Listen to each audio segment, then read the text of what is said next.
Hello everyone, this is Nilofar Neha Khan and welcome to our YouTube channel Shikshalaya. तो आज हम बात करेंगे यूरोप में राष्ट्रवाद का उदय का सेकंड पार्ट। पहला पार्ट मैं पहले ही डिस्कस कर चुकी हूँ, जिसमें कि हमने बहुत ज्यादा इंपॉर्टेंट क्वेश्चन आंसर्स को डील किया है। और इस सेकंड पार्ट में हम जो बचे हुए क्वेश्चन आंसर्स थे वो हम आप करेंगे। तो प्लीज आपसे रिक्वेस्ट है, अगर आपने पहले वो नहीं देखा है तो पूरी प्ले लिस्ट मैंने आप लोगों के लिए बना रखी है, जिसमें कि ये जो लेक्चर है ये 13वां लेक्चर है। 12 वीडियोस उसमें पहले ही पड़ी हुई हैं, तो अगर आपने वो नहीं देखी हैं तो प्लीज वो देख लीजिए। एटलीस्ट इसका फर्स्ट पार्ट तो देख लीजिएगा, ताकि आपकी एक कॉन्सेप्ट क्लैरिटी बन पाए उस टॉपिक से रिलेटेड। और होप से ये वीडियोस और ये लेक्चर आप लोगों के लिए यूजफुल हो रहे होंगे। अगर आपको कोई इश्यू होता है किसी भी चीज से रिलेटेड, तो आप मुझे कमेंट बॉक्स में कमेंट करना, मैं कोशिश करूंगी उस चीज को इम्प्रूव करने की, या फिर आपकी क्वेरीज को कहीं किसी न किसी माध्यम के थ्रू पूरा करने की। और बाकी मैं दोनों ही लैंग्वेज में आपको क्वेश्चन आंसर मिलेंगे, जिससे कि आप दोनों ही मीडियम के बच्चे इजीली डील कर सकते हैं क्वेश्चन आंसर्स के साथ। तो हमें यहाँ पर जो लास्ट जो क्वेश्चन छोड़ा था उसी से ही हम यहाँ पर स्टार्ट करेंगे। और होप सो आप लोगों को चीजें समझ में आई होंगी। तो यहाँ पर हम अगर बात करें, हमारा जो नेक्स्ट क्वेश्चन था यहाँ पर वो था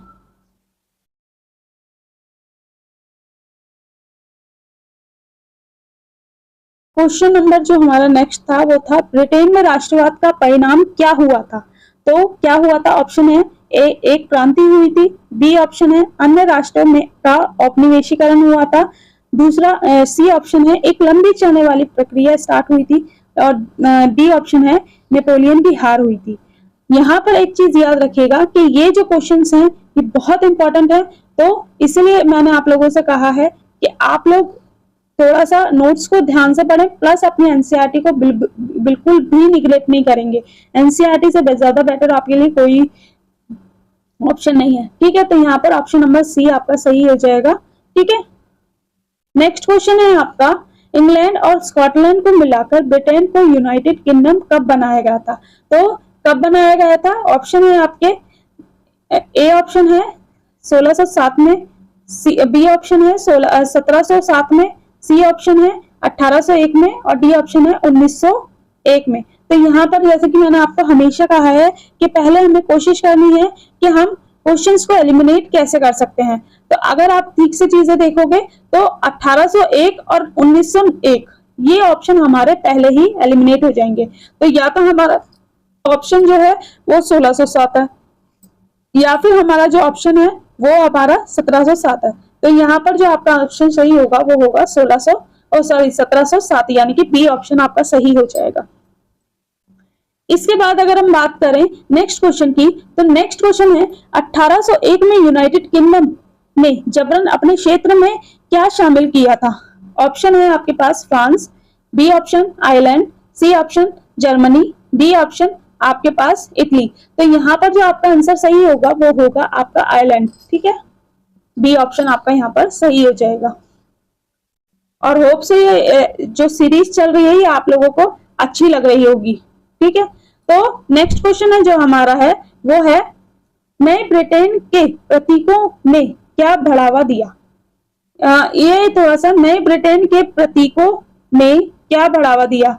What did the symbols of the new Britain promote। मतलब कि जो नए ब्रिटेन के जो प्रतीक थे उन्होंने किस चीज को बढ़ावा दिया था।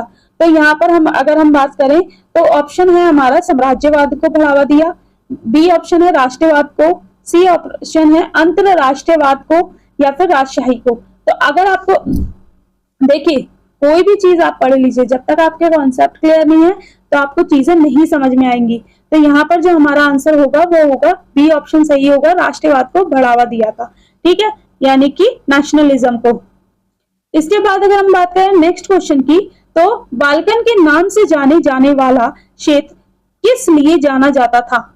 ऑप्शन है एक है ए है आपका इसका भौगोलिक अलगाव, बी है इसकी जातीय एकरूपता, सी है इसका भौगोलिक और जातीय विभिन्नता, सी ऑप्शन डी ऑप्शन है इसकी मजबूत एकीकृत सरकार। तो यहाँ पर जो आपका आंसर हो जाएगा वो सी हो जाएगा, इसकी भौगोलिक और जातीय विविधता, यानी कि आपका सी ऑप्शन यहाँ पर सही हो जाएगा। ठीक है, नेक्स्ट क्वेश्चन है आपका,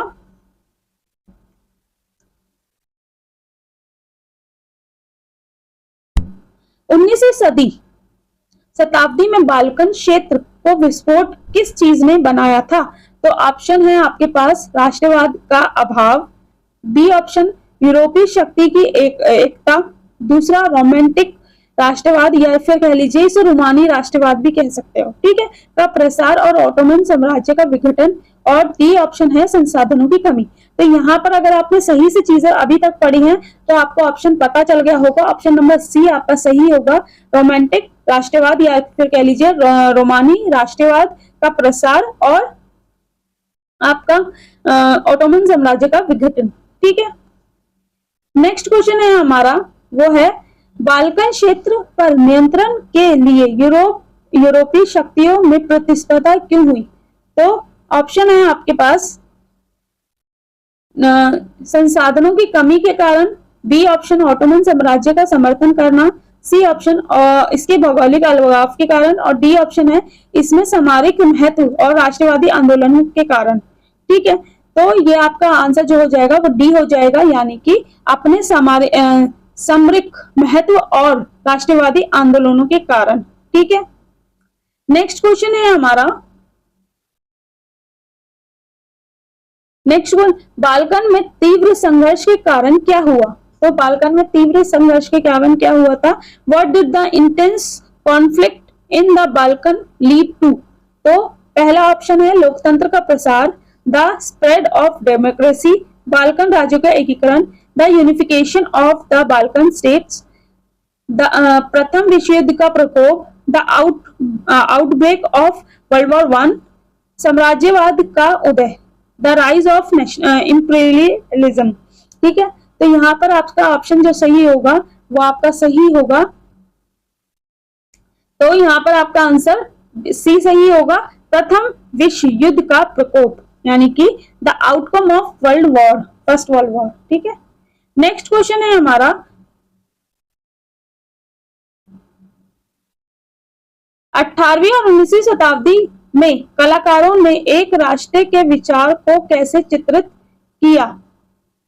तो ऑप्शन है एक शक्तिशाली नेता के रूप में, एक अमूर्त अवधारणा के रूप में, एक महिला व्यक्तित्व के रूप में, भौगोलिक मानचित्र के रूप में। तो यहाँ पर जो आपका आंसर हो जाएगा आपका ऑप्शन नंबर सी यहाँ पर सही हो जाएगा। नेक्स्ट है आपका क्वेश्चन, किसी राष्ट्र की महिला पहचान किसका प्रतीक होता है? प्रतीक थी, सॉरी, किस राष्ट्र की महिला पहचान किसका प्रतीक थी? तो ऑप्शन है समाज में पुरुष का प्रभुत्व, महिलाओं की अधीनता, राष्ट्र का अमूर्त विचार, राष्ट्रवाद की अस्वीकृति। तो यहाँ पर जो आपका आंसर हो जाएगा वो सी होगा, यानी कि राष्ट्र का अमूर्त विचार। What did the female personifications of a national symbolize? Next question है आपका, what was the name given to the all German National Assembly in 1848? 1848 में अखिल जर्मन नेशनल असेंबली को क्या नाम दिया गया था? फ्रैंकफर्ट संसद, वियना कांग्रेस, म्यूनिक विधानसभा या फिर बर्लिन परिषद? तो यहाँ पर फ्रैंकफर्ट संसद इसका नाम दिया गया था, यानी कि ऑप्शन नंबर ए आपका सही हो जाएगा। नेक्स्ट क्वेश्चन है आपका, फ्रैंकफर्ट संसद ने जर्मन राष्ट्र के लिए क्या मसौदा तैयार किया था? तो ऑप्शन है आपके पास एक संविधान, बी युद्ध की घोषणा, सी एक नई राजशाही, डी फ्रांस के साथ एक संधि। What did the Frankfurt Parliament draft for a German nation? A constitution, a declaration of war, a new monarchy, a treaty with France? तो यहाँ पर जो आपका आंसर होगा वो ए होगा, संविधान यानी कि कॉन्स्टिट्यूशन रेडी किया गया था, ठीक है। नेक्स्ट क्वेश्चन है आपका, फ्रैंकफर्ट संसद द्वारा बनाए गए, सॉरी, नेक्स्ट क्वेश्चन है आपका, फ्रैंकफर्ट संसद द्वारा नए जर्मन राष्ट्र का ताज किसे प्रदान किया गया था? Napoleon Bonaparte, option 1, option 2 Prussia के राजा फ्रैंकफर्ट विलियम चतुर्थ, ऑप्शन सी गेसियप गोरिबाल्डी और ड्यूक मेटेनिक। तो यहाँ पर जो आपका आंसर हो जाएगा बी प्रशिया के राजा फ्रेडरिक विलियम चतुर्थ। नेक्स्ट क्वेश्चन है आपका, फ्रैंकफर्ट संसद द्वारा एक राजा को ताज पहनाने के प्रयास का परिणाम क्या हुआ था? तो पहला आपका ताज से क्वेश्चन पूछा गया कि किसे पहनाया गया था, और फिर ताज को पहनाने को लेकर जो कंट्रोवर्सी हुई थी उसकी वजह से क्या हुआ था? तो ऑप्शन ए है, राजा फ्रेडरिक विलियम चतुर्थ ने ताज स्वीकार कर लिया, ऑप्शन 1। ऑप्शन सी, फ्रैंकफर्ट संसद भंग हो गई और राजा ने ताज को अस्वीकार कर दिया। बी ऑप्शन, सी ऑप्शन, राजा ने ताज स्वीकार कर लिया लेकिन बाद में त्याग दिया। डी ऑप्शन, राजा द्वारा संसद को अधिक शक्ति प्रदान की गई। तो यहाँ पर जो आंसर हो जाएगा बी, फ्रैंकफर्ट संसद भंग हो गई एक तो, और राजा ने ताज को पहनने से अस्वीकार कर दिया। ठीक है, नेक्स्ट क्वेश्चन है आपका, राष्ट्रवाद के उदय में महिलाओं ने क्या योगदान दिया? तो यहाँ पर what contribution did women make to the rise of nationalism? तो यहाँ पर उन्होंने क्या योगदान दिया था? उन्होंने क्रांतियों में सैनिकों के रूप में कार्य किया। बी ऑप्शन, उन्होंने अपने स्वयं के राजनीतिक गठबंधन बनाए। सी ऑप्शन, उन्होंने राष्ट्रवाद का पूरी तरह से विरोध किया, उन्होंने सभी राजनीतिक बैठकों का बहिष्कार किया। तो यहाँ पर आपका जो आंसर हो जाएगा वो हो जाएगा उन्होंने स्वयं के राजनीतिक संगठन बनाए, यानी कि ऑप्शन बी आपका सही हो जाएगा, they form their own political organisations. ठीक है, तो ऑप्शन नंबर बी आपका सही हो जाएगा। इसके बाद अगर हम बात करें राष्ट्रवाद में अपने योगदान के रूप में महिलाओं ने किसमें भाग लिया था? ऑप्शन है आपके पास, उपन्यास लिखना। बी ऑप्शन, राजशाही के लिए विरोध प्रदर्शन। सी ऑप्शन, मताधिकार के लिए संघर्ष, और डी ऑप्शन है सैन्य अभियान। तो आपका जो आंसर होगा वो होगा, तो इन्होंने जो मताधिकार के लिए संघर्ष किया था वो आपका आंसर हो जाएगा। ठीक है, और यहाँ पर मैं सॉरी चेंज नहीं कर पाई थी, तो यहाँ पर जो आपका आंसर हो जाएगा वो हो जाएगा सी। ठीक है, नेक्स्ट क्वेश्चन है, नारीवादी राजनीतिक संगठन और महिलाओं पत्रिका की स्थापना किसने की? मैजनी ने की, मेटरनिक ने की, बायरन ने की, या फिर ऑटो पीटर्स ने की? तो ऑटो पीटर्स आपका इसका आंसर है। ठीक है, नेक्स्ट क्वेश्चन है आपका, अब यहाँ पर जो हमारे सिंबल से रिलेटेड क्वेश्चंस आ सकते हैं ना वो रखे गए हैं, और ये बहुत इंपॉर्टेंट है क्योंकि लास्ट ईयर जो डीएसएसबी का एक एग्जाम हुआ था उसमें आपका डायरेक्टली इन सिंबल से क्वेश्चन पूछे गए थे। निम्नलिखित में से किस प्रतीक का उपयोग राष्ट्रवाद को बढ़ावा देने के लिए नहीं किया गया था? नहीं किया गया, एक तो ये याद रखिए, हमें क्वेश्चन को हमेशा अच्छे से पढ़ना है। ऑप्शन है टूटी हुई बेड़ियां, ऑप्शन बी जैतून की शाखा, सी तलवार, उगती हुई सूरज की किरणें। तो यहाँ पर अगर हम बात करें तो कौन सा था हमारा? जैतून की शाखा, यानी कि बी ऑप्शन आपका सही हो जाएगा। इसके बाद अगर हम बात करें आपका जो नेक्स्ट क्वेश्चन है, राष्ट्रवाद के संदर्भ में तलवार किसका प्रतीक है? तो होप सो आप लोगों ने ये सारी चीजें पहले ही देख रखी होंगी कि एनसीईआरटी में किसका प्रतीक क्या है। नहीं देखी है तो अभी जाके जब ये टॉपिक पूरा हो जाएगा उसके बाद आपको यही सारी चीजें करनी है। पहले तो चैप्टर करना है, जो उसमें इंपॉर्टेंट डायग्राम्स दिए गए हैं उन्हें देखना है, फिर उसके बाद जो ये क्वेश्चंस दिए गए हैं इन्हें थोड़ा सा एनालाइज करके उसके बाद अपने चैप्टर को वाइंड अप करना है। ठीक है, तो तलवार किसका प्रतीक था? पहला ऑप्शन शांति का, स्वतंत्रता का, शक्ति का, या आपका कूटनीति का। तो यहाँ पर अगर हम बात करें तलवार की तो ये आपका पावर का सिंबल होता है। ठीक है, इसके बाद अगर हम बात करें नेक्स्ट क्वेश्चन की, राष्ट्रवादी प्रतीकवाद में तिरंगा झंडा क्या दर्शाता है? तो ऑप्शन है एकता, शक्ति और शांति, क्रांति, हिंसा और युद्ध। सी ऑप्शन राष्ट्रीय पहचान और आशा, और डी ऑप्शन है आपका राजशाही और रूढ़िवादिता। ठीक है, तो आपका जो आंसर हो जाएगा वो सी सही हो जाएगा, यानी कि national identity and hope. Next question है आपका, फ्रांस के प्रभाव के संबंध में ड्यूक मेटरनिक का कौन सा कथन प्रसिद्ध है? तो ये क्वेश्चन मैंने आपको पहले भी पूछा गया है, लेकिन इसकी जो लैंग्वेज है वो मैंने अब आपका जो जिस तरीके से पूछा गया है सेम एज इट इज पूछ रही हूँ। ठीक है, पहले मैंने आपकी लैंग्वेज चेंज कर दी थी ताकि आपको पता चल सके कि अगर लैंग्वेज चेंज होकर भी आपके पास क्वेश्चन आता है तो आपको किस तरीके से उससे डील करना है। ऑप्शन है जब फ्रांस शासन करता है तो यूरोप उसका पालन करता है। बी ऑप्शन है फ्रांस सोता है तो यूरोप को ठंड लग जाती है। सी ऑप्शन है जब फ्रांस आगे बढ़ता है तो यूरोप उसका अनुसरण करता है, और डी ऑप्शन है जब फ्रांस छींकता है तो पूरे यूरोप को सर्दी लग जाती है। तो ऑप्शन आपको पता ही होगा, डी ऑप्शन आपका सही हो जाएगा। नेक्स्ट क्वेश्चन है आपका, कौन सा शब्द उस सरकार या शासन को संदर्भित करता है जिसकी शक्ति किसी भी प्रकार से नियंत्रित नहीं होती? ऑप्शन है लोकतंत्र, बी ऑप्शन अधिनायकवाद, सी ऑप्शन यूटोपिया और डी ऑप्शन आपका गणतंत्र। तो यहाँ पर जो आपका आंसर हो जाएगा वो बी अधिनायकवाद। ठीक है, इसके बाद अगर हम बात करें नेक्स्ट क्वेश्चन की, तो नेक्स्ट क्वेश्चन आपका है, कौन सा शब्द एक आदर्श समाज का वर्णन करता है जिसे हासिल करना लगभग असंभव है? ऑप्शन है आपके पास लोकतंत्र, बी ऑप्शन है काल्पनिक या फिर कह लीजिए इसे यूटोपिया, रेफरल और आपका रूढ़िवादिता। तो यहाँ पर अगर हम बात करें, जो आपका ऑप्शन है वो ऑप्शन नंबर बी फैंटेसी और यूटोपिया आपका सही आंसर हो जाएगा। ठीक है, नेक्स्ट क्वेश्चन जो है आपका वो है आपका, कौन सा शब्द प्रत्यक्ष सर्वेक्षण को संदर्भित करता है जिसके माध्यम से किसी क्षेत्र के सभी लोगों को किसी प्रस्ताव को स्वीकार या अस्वीकार करने के लिए कहा जाता है? कौन ऑप्शन है रेफरल, क्रांति, संविधान या राजशाही। तो यहाँ पर जो आपका आंसर हो जाएगा वो हो जाएगा ऑप्शन नंबर ए आपका जनमत संग्रह। ठीक है, यहाँ पर जो आपका है वो ऑप्शन है वो गलत हो गया, तो यहाँ पर जनमत संग्रह हो जाएगा। ठीक है, नेक्स्ट क्वेश्चन है आपका,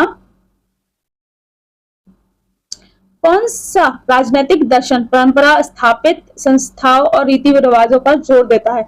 ऑप्शन है लोकतंत्र, यूटोपिया, रूढ़िवादिता या उदारवाद, यानी कि डेमोक्रेसी या यूटोपिया या फिर कंजर्वेटिव या फिर आपका लिबरलिज्म।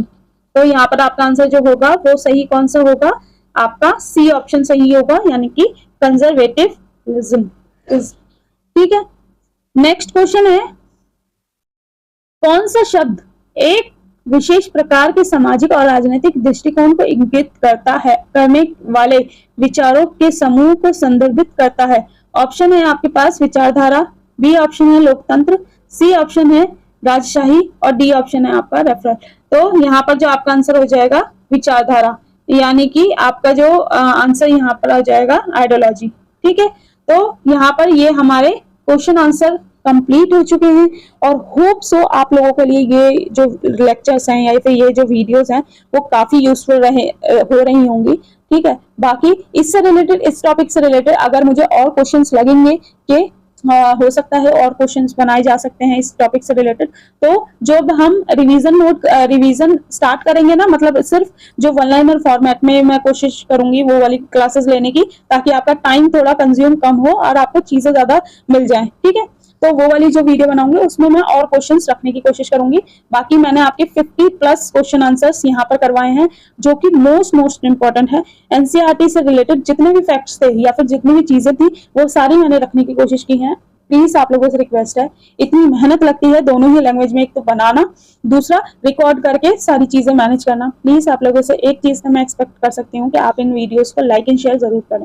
वीडियो अच्छी लगी हो तो लाइक एंड शेयर करें। And thank you for watching. Hope so आप लोगों के लिए ये सारी चीजें यूजफुल रहें और एग्जाम हॉल में आपको डायरेक्टली यहाँ से चीजें देखने को मिले। चलिए मिलते हैं आपसे नेक्स्ट वीडियो में। होप सो सारी चीजें आप लोगों के लिए यूजफुल रहें। Thank you for watching.